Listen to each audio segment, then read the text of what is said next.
Qu'une personne ait de bons revenus ne veut certainement pas automatiquement dire qu'elle est douée avec l'argent. C'est en fait loin d'être le cas. Gagner beaucoup n'est pas un aller simple vers la richesse, car certaines mauvaises décisions pourraient aisément vous en empêcher. Car si le revenu est un facteur financier important, le patrimoine l'est encore plus, et gagner beaucoup n'assurera pas vos arrières, alors que de posséder beaucoup de biens qui vous rapportent de l'argent sans que vous n'ayez rien à faire, oui. Voyons ensemble 5 erreurs communes. Erreur numéro 1, partir du principe que vous gagnerez autant pour toujours. Si vous êtes spécialisé dans un domaine très niche, ou une entreprise particulière qui vous apprend des talents qui seront difficilement utilisables ailleurs, eh bien restez sur vos gardes. Car vos revenus pourraient très bien commencer à baisser, peut-être même drastiquement. Peut-être sinon que vous avez besoin d'avoir une santé d'acier pour toucher autant. On pense à un travail assez physique notamment. Et ça non plus n'est pas acquis pour toujours. Quid de votre situation familiale? Si vous devez déménager, réussirez-vous à retrouver un poste qui paye autant? Prendre connaissance de l'existence de ces paramètres vous évitera de mauvaises surprises. Erreur numéro 2. Toujours courir après un plus gros salaire.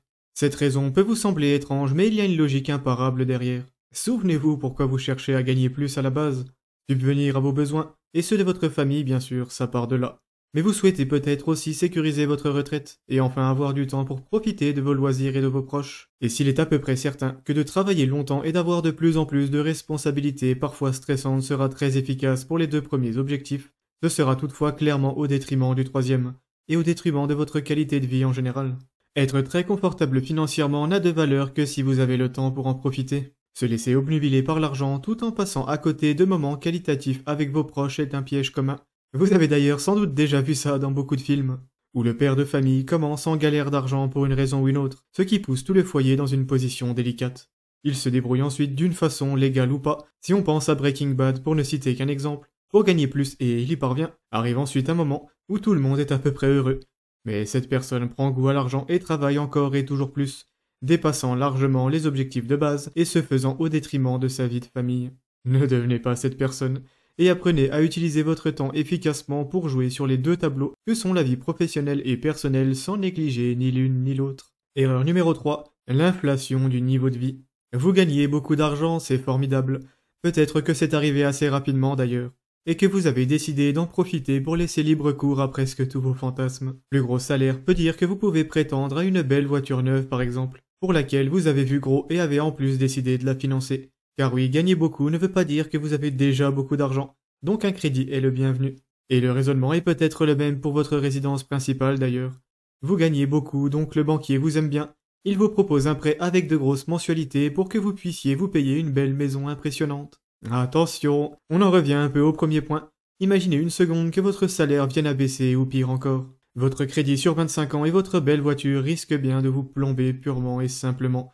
Car si votre salaire baisse et que vous ne gagnez plus assez pour assumer vos crédits, 2 choix s'offriront à vous et ils seront tous les 2 mauvais. Vous pouvez travailler plus longtemps ou prendre un autre petit boulot, mais cela durera pendant toute la durée de votre crédit immobilier et ça va piquer, fortement même.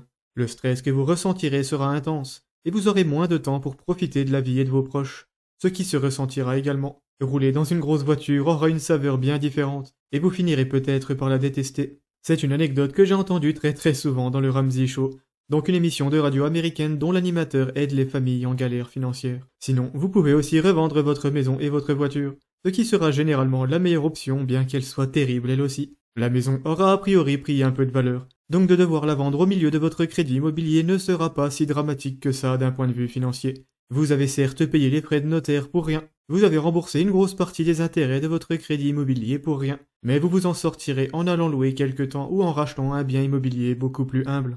Par contre, pour votre belle voiture neuve, il n'y aura rien d'autre à faire que d'avaler la couleuvre. Acheter une voiture neuve était vraiment une mauvaise idée, comme je l'ai déjà expliqué ailleurs. Celle-ci perd 10% de sa valeur à peine vous allumez le moteur, 20% après 1 an et 60% après 5. Alors que la courbe d'une voiture que vous avez achetée d'occasion et qui a quelques années est largement plus douce. Vendez-la, remboursez son financement et roulez dans une voiture humble avec des kilomètres au compteur, ce qui n'est d'ailleurs pas quelque chose de dramatique quand on prend du recul. Une voiture avec 15 ans d'ancienneté mais les options de base offrent tout de même un très bon confort. De plus, ça sera l'occasion de dégonfler un peu votre style de vie et revenir aux sources. Cela vous permettra plus tard de mieux apprécier les choses qui coûtent plus cher. Erreur numéro 4, trop compliquer vos finances. La vérité est que d'investir ne doit vous demander que quelques connaissances basiques. Donc certes un peu de temps au début, mais ne doit vous prendre que 5 minutes par mois une fois qu'on a passé ce moment. Vous gagnez beaucoup d'argent, Et peut-être que vous êtes quelqu'un de très sage, donc vous vous dites qu'il faut diversifier fortement vos investissements. Et vous commencez à fractionner le montant que vous investissez à travers une multitude d'actifs dans tous les sens. 20% vont dans 10 actions différentes, 20% dans 3 SCPI différentes, 20% dans 5 cryptos, 20% en or, 20% en obligations. Quel casse-tête! D'ailleurs, vous pensez que ce travail acharné vous permet de jouer la sécurité, mais vous avez en fait tout faux. Vous n'avez pas besoin d'être ultra diversifié dès le début. Vous avez besoin d'être ultra diversifié lorsque vient le moment de vivre de vos investissements. Il sera donc bien plus simple, et bien plus rentable, d'investir dans un support d'investissement à la fois. Commencez par exemple, de façon optionnelle, par investir pendant 1 an en crypto-monnaie si c'est votre truc. On commence par ça, car c'est une classe d'actifs terriblement volatile mais potentiellement rentable.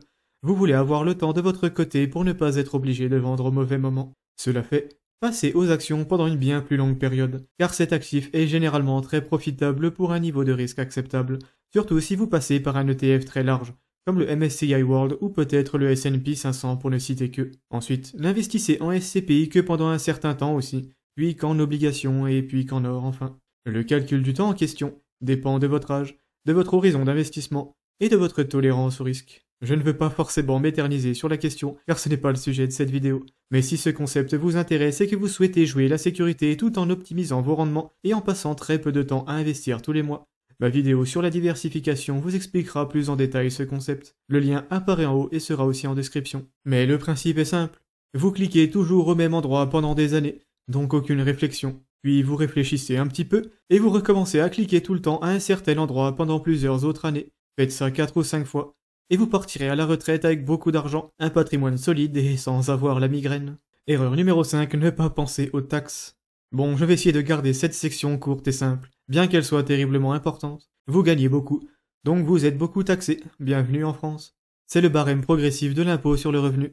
Plus vous gardez vos revenus bas, moins vous payez. Pour votre salaire, il n'y a rien à faire, mais pour vos investissements, oui. Si vous gagnez plus de 27 500 € par an, ce qui est votre cas, tout ce que vous touchez au-delà de ça sera inévitablement taxé à hauteur de 30%. Vous décidez d'investir dans un appartement pour le louer, et donc vous faire de l'argent grâce au loyer qu'on vous paye. Eh bien, je vous passe le calcul qui est un peu lourd, pour vous donner la finalité directement. Vous paierez beaucoup d'impôts, en plus d'avoir une charge de travail non négligeable. Un bien immobilier, ça ne se gère pas tout seul. Mais imaginons d'autre part que vous investissez plutôt en actions, ce qui déjà est bien plus simple, mais surtout bien plus pratique d'un point de vue taxe. Vous utilisez bien sûr le plan d'épargne en action, donc vous n'êtes redevable que de 17,2% de prélèvements sociaux sur les plus-values lorsque vous retirez de l'argent. Alors qu'est-ce que ça veut dire? Déjà que vous n'êtes taxé que si vous retirez de l'argent, tant que vous laissez fructifier sans toucher, ce qui représente quand même 20 ou 30 années peut-être. Eh bien vos investissements vont progresser à pleine vitesse, et rien de rien n'ira à l'État. Mais lorsque vous retirez de l'argent, donc typiquement quand votre retraite commence, la fiscalité sera très douce. Imaginons que vous ayez investi 50 000 et qu'il soit devenu avec le temps 500 000. Il y a donc 10% de cette somme qui vient de votre poche, et ces 10% ne sont pas imposables. Et vous ne retirez pas tout ça d'un coup, à quoi bon? Vous ne prenez qu'une petite somme tous les mois, disons 3 000 €. Le calcul est donc 3 000 € moins les 10% qui viennent de votre poche, donc 2 700 €, auxquels on soustrait les 17,2%, et on arrive à 464,4 € d'impôt. Donc sur 3 000 €, vous touchez 2 535 € net. Vous avez amassé la somme colossale de 500 000 €, et cette somme continue de vous produire de l'argent à fond la caisse. Et pourtant, vous ne payez presque rien en impôts. Est-ce que ça veut dire que l'immobilier est terrible et qu'il faut l'éviter à tout prix? Bien sûr que non. Ça veut par contre dire qu'il vaut mieux éviter de l'acheter en premier, en dehors de votre résidence principale bien évidemment. On en revient en fait à l'erreur d'avant. Commencez par les actifs rentables et volatiles. Finissez par les actifs moins rentables mais fiables. Je me suis permis d'entrer un peu plus dans les détails que d'habitude, et j'espère que ça ne vous aura pas trop cassé la tête. Dites-le moi en commentaire sinon, les retours sont toujours appréciés. Mais il est grand temps que je disparaisse pour l'instant. Je vous invite à aimer la vidéo si elle vous a été utile, et à vous abonner à la chaîne si mon contenu vous plaît. Ciao.